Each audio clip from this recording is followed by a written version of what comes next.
နာဆမ်မင်္ဂလာပါရှင်ကိုကိုကဒီနေ့ပေါ့နော်ပိတ်ရက်လေးမှဒီဘိန်းမုံလှုပ်စားထားတယ်ပေါ့နော်ဘိန်းမုံကိုလွယ်ကူကူနဲ့ဘယ်လိုလုပ်လို့ရလဲဆိုတော့လိုက်ကြည့်ရအောင်နော်ဒါတော့ပို့တုတ်ခိခိအမုံရဲ့ငပြောသေးပေါ့နော်တိတ်တော့မကောင်းချင်တော့ဟန်ခကူစီဆိုလေသူတစ်လုံးသုံးမယ်ပေါ့နော်ပြီးပြီးနောက်စုမြေပဲပေါ့နော်မြေပဲကိုမှတခြားအစိမ်းနဲ့သုံးလို့ရတယ်ပြီးတော့ဒီအုံသီး6ပေါ့နော်အုံသီး6ကိုလည်းသုံးပါမယ်ပေါင်းပစ္စည်းရတဲ့လောက်ပဲပေါ့နော်ပြီးငပြောသေးကိုအရင်ကြိတ်ချီထားမယ်ပေါ့နော်မုံနှစ်ကိုဖြော်ပြီးမှနောက်မှလိုက်ချေလို့လည်းရပါမယ်တိတ်ပြီးမကြည်တဲ့ဟာဖြစ်ခဲ့ဘူးလေပထမဆုံးသူများကတော့ငပြောသေးကိုအရင်ချေပါမယ်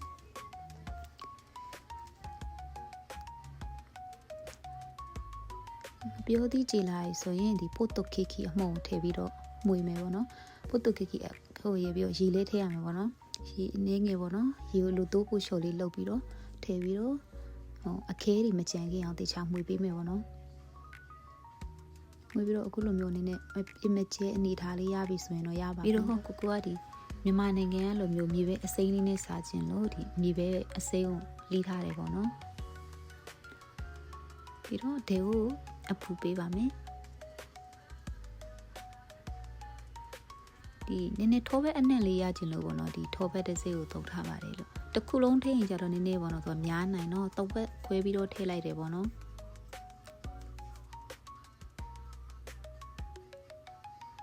ဒီထောဘက်အရေးပြောလာပြီဆိုရင်စစောနှောကလောက်ထားတဲ့မုံနှစ်ကိုထည့်မယ်ပေါ့နော်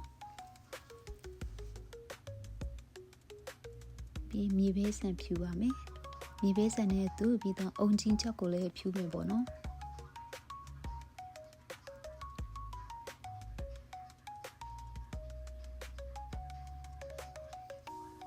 တခြားပေါ့နော်ကိုကြိုက်တဲ့ဟာရှိရင်လည်းထည့်နိုင်ပါတယ်နော်ပြီးသွားရင်ခဏလောက်အဖုံးအုပ်ထားပြီးမယ်ပေါ့နော်ဒီမီးအပူချင်ပျော့လေးနဲ့ပေါ့နော်လို့အပေါက်ပေါက်လေးတွေမြင်ရလောက်တဲ့ခါကျရင်အဖုံးလေးကိုဖွင့်မယ်ပေါ့နော်ဖုံးလေးဖွင့်ပြီးတော့တစ်ဖက်တခြားအဖက်ချမ်းလှန်ပေးပါမယ်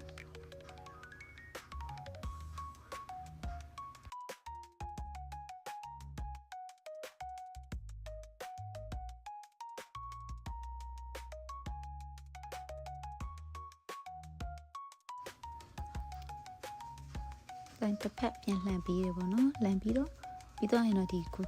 ကြိုက်နှစ်တဲ့ပုံစံလေးတွေပေါ့နော်ညှက်ပြီးတော့စားလို့ရပါပြီလို့တကယ်မြန်မာနိုင်ငံကဘိန်းမိုးရတာနဲ့လေတော်တော်ခက်ဆင်ဆင်လေးတကယ်သူရေပေါ့နော်လိုက်ပြီးတော့လှုပ်ရှားကြည့်ပါလို့